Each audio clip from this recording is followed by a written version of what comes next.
Hello student, ये poverty chapter का ये बेसिकली क्लास 11th के लिए ज़्यादा यूज़फुल है, क्लास 11th के स्टूडेंट्स के लिए। ठीक है, तो ये सेकंड पार्ट है। फर्स्ट पार्ट मैंने अपलोड कर दी है, आप वहाँ से जाकर देख सकते हैं। ठीक है, आगे चलते हैं। अब आते हैं concept of poverty, absolute and relative poverty. Concept of poverty सबसे पहले तो डिफ़ाइन कर ही दिया गया है बुक में कि अगर पॉवर्टी प्रॉब्लम ही हमें नहीं समझ में आएगी तो हम उसके सॉल्यूशन तक नहीं पहुंच सकते। इसीलिए पॉवर्टी की एक तरह से नेचर को समझने के लिए इसको 2 पार्ट्स में डिवाइड किया गया है। फर्स्ट को बोलते हैं absolute poverty. Absolute poverty means होता है ऐसी पॉवर्टी जो एक्चुअल में एग्जिस्ट करती है, एक्चुअली जिस चीज़ की नीड है।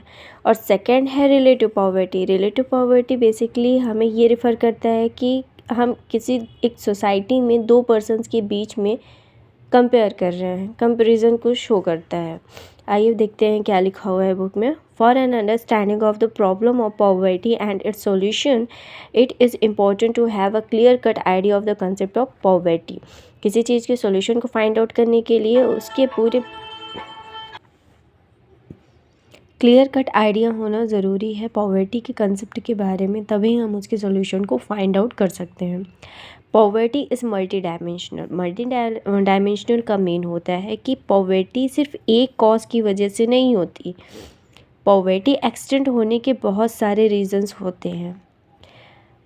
It involves not only lack of the basic necessities of material well-beings, but it also means the denial of opportunities to live a tolerable life, to lead a long, healthy and creative life, to enjoy a decent standard of living, freedom, dignity and self-respect. Poverty में हम सिर्फ इस चीज़ को नहीं देखते कि basic necessities of material well-being हमारी पूरी हो रही है कि नहीं हो रही है, उसमें इस चीज़ को भी इंक्लूड किया जाता है कि एक इंसान अपनी एक टॉलरेबल मीन्स होता है कि संतुष्टि हो, उसको संतोषजनक लाइफ वो लीड करता है कि नहीं करता, वो कितना लॉन्ग टाइम तक हेल्दी रहता है, उसकी लाइफ कितनी क्रिएटिव है, वो कितना अपनी लाइफ को एंजॉय करता है, उस जो एक डिसेंट स्टैंडर्ड होता है। ठीक है, डिसेंट स्टैंडर्ड में से जो स्टैंडर्ड मतलब कि जैसे होता है ना सोसाइटी में थोड़ा सा रिस्पेक्टेबल, ठीक, फ्रीडम हो गया, डिग्निटी हो गया, सेल्फ रिस्पेक्ट हो गया, वो इन सबको कितना इन्जॉयमेंट कर पाता है, इन सबको भी हम पॉवर्टी में इंक्लूड करते हैं। United Nation development programme UNDP, United Nation का एक ऑर्गेनाइजेशन है, has termed the former type of poverty as the income poverty. UNDP ने इनकम पॉवर्टी किसे बोला है, जो फर्स्ट टाइप की पॉवर्टी हमने देखी थी बेसिक नेसेसिटीज़ वाली, उसको इन्होंने बोला है income poverty, and the latter as the human poverty. और ये जो सेकंड वाली जिसमें हमने डिनायल ऑफ अपॉर्चुनिटीज़ की बात की है, उसको इन्होंने ह्यूमन पॉवर्टी की तरह डिफ़ाइन किया है। In other words, income poverty refers to lack of the basic necessities of material well-being. अगर हम इनकम पॉवर्टी की बात करें तो ये lack of basic necessities of material wellbeing की बात करता है। On the other hand human poverty refers to the denial of opportunities for living a tolerable life. एक अच्छी लाइफ लीड करने के लिए जो एक अपॉर्चुनिटी मिलती है उसके डिनायल को ह्यूमन पॉवर्टी में इंक्लूड किया जाता है। Hence we shall take poverty in the sense of income poverty. आपके जो सिलेबस में दिया हुआ है उसमें आपको इनकम पॉवर्टी के बारे में पढ़ना है। Okay, Economic poverty can be considered in 2 senses, namely absolute poverty and relative poverty. Economic poverty को हम 2 senses में consider कर सकते हैं। फर्स्ट है absolute poverty and second है relative poverty. Absolute poverty क्या होती है देखते हैं। Absolute poverty is defined as a phenomenon when a section of the society is unable to get even the basic necessities of life and thereby it is enable to have a minimum standard of living. ये एक ऐसा phenomenon होता है, ऐसी घटना को हम absolute poverty कहेंगे जब सोसाइटी का एक जो सेक्शन होता है वो बेसिक नेसेसिटीज़ ऑफ लाइफ को कंप्लीट करने में, उसको फुलफ़िल करने में अनेबल होता है, और वो इतना भी अनेबल हो जाता है कि वो मिनिमम स्टैंडर्ड ऑफ लिविंग को भी इंजॉय नहीं कर पाता। उसको हम बोलते हैं absolute poor. Thus, absolute poverty is defined in terms of some absolute minimum requirements necessary to afford minimum standard of food. अब देखिए, इसमें absolute minimum requirement necessities में हम किसको किसको include करेंगे? Minimum standard of food, clothing, health care, education and shelter. यानी कि अगर हम एब्सोल्यूट पॉवर्टी की बात करेंगे तो इसका मेजरमेंट बेसिकली फूड पर होगा, क्लोथिंग पर होगा, हेल्थ केयर पर होगा, एजुकेशन पर होगा और शेल्टर पर होगा। यानी कि कोई इंसान कितना अच्छा खाना वो कंज्यूम कर पाता है, कितना अच्छा क्लोथिंग वो पहन पाता है, हेल्थ केयर का कितना ज़्यादा से ज़्यादा वो सर्विस ले पा रहा है, एजुकेशन सर्विसेज उसको मिल पा रही हैं या नहीं मिल पा रही हैं, शेल्टर उसका कैसा है, वो किस तरह के मकान में रहता है। This minimum standard of living can be expressed in term of minimum income level और मिनिमम कंजम्पशन एक्सपेंडिचर। अब ये जो मिनिमम रिक्वायरमेंट होती है स्टैंडर्ड ऑफ लिविंग के लिए, उसको हम मनी के टर्म में एक्सप्रेस करते हैं, जिसके लिए एक यूनिट बनाई गई है मिनिमम कंजम्पशन एक्सपेंडिचर।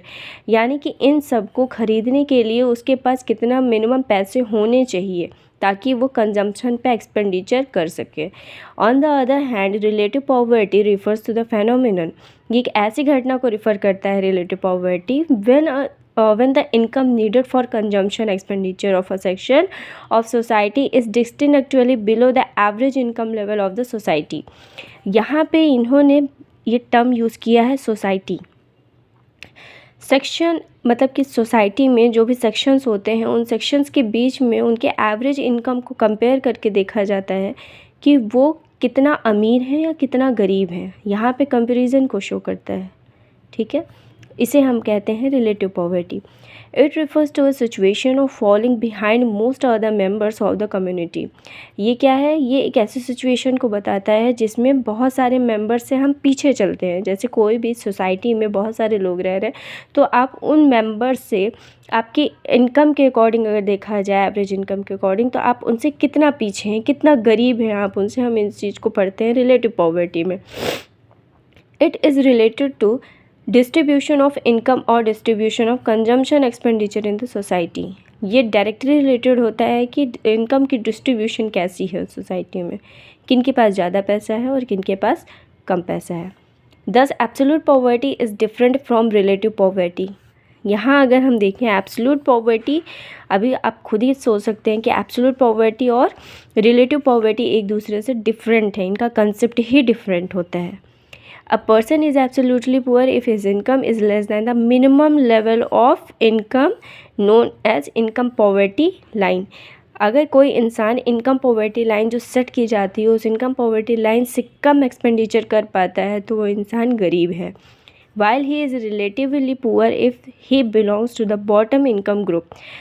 अगर जैसे हम देखें एक ग्रुप है, उस ग्रुप में अगर वो बॉटम इनकम यानी कि पुअरेस्ट 10% में आता है तो वो इंसान क्या है? कंपैरेटिवली पुअर है।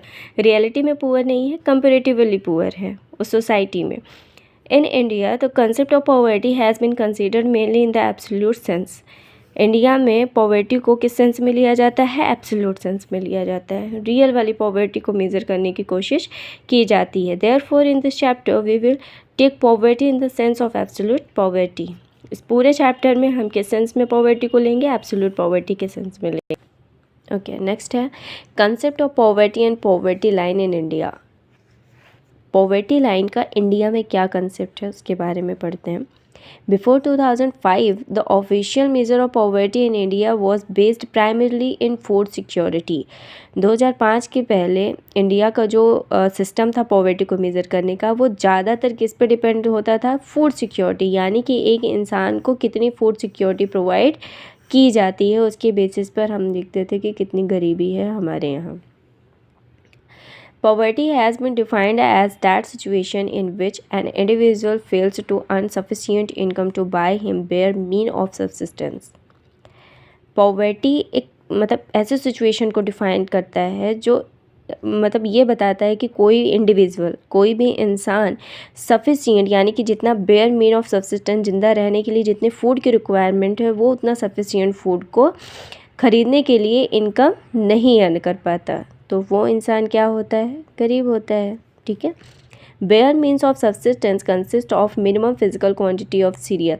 बेयर मीन ऑफ सब्सिस्टेंस में हम किसको किसको इंक्लूड करते हैं, सीरियल्स को, पल्सेस को, milk, butter etcetera, which provide a minimum nutritional level of subsistence.